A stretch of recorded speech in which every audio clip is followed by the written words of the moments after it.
Jazakumullah khairan. So he says, I became worse and worse. Until one day I had the desire to get married. And subhanallah, look how evil that person was.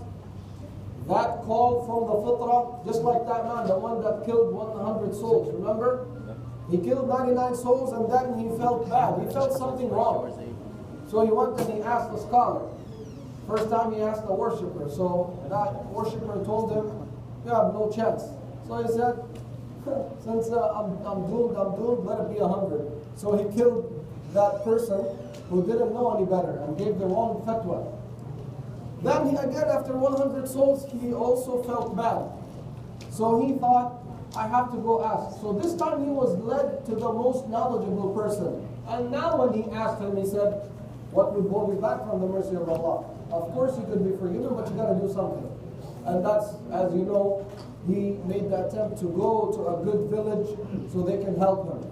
So that fitrah called this man, and he had the desire to settle down, to get married. So he said, I got married, and Allah subhanahu wa ta'ala blessed me with a daughter. I named her Fatima. Sisters, very sneaky. Very sneaky. Sisters, please. Okay? Yeah, and I get bothered. I said yesterday, Allah is the one that can handle this. I can't. You can't. Allah can handle so many conversations at the same time. In Hajj, you have millions of people, all of them saying, Ya Rab. Every person asking for something, Allah is well aware of every single one of them. Just like He's well aware of every conversation that's happening here in the masjid. Allah is aware of that. But us people, we can't. We can only handle one conversation at a time. So, please.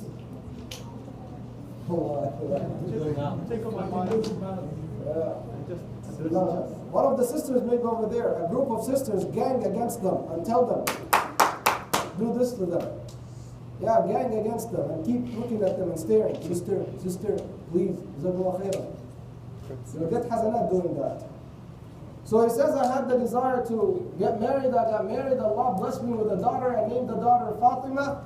And every day that my daughter Fatima grew up, I started leaving the sins and getting closer to Allah. And I could feel my iman increasing. And then he said, I became so attached to Fatima until Fatima became 3 years old. Then it was her destiny. She died. Subhanallah, it is said that there was a journey. Look at the responsibility, what it does to a person. They said that there was a trip and a caravan moving, and it was a tough trip, that one of the elders told them, I can't continue anymore. He said, you guys move along and I will just wait until I die. I can't move on with you.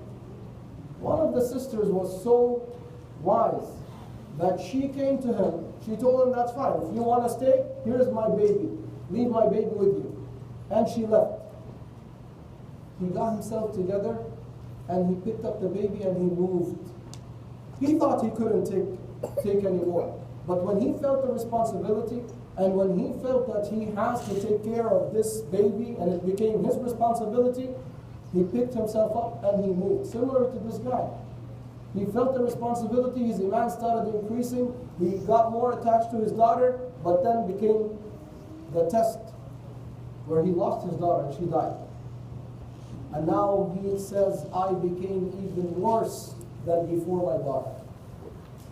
And I didn't leave anything. I didn't have enough iman to support me and give me the patience to handle this catastrophe that happened.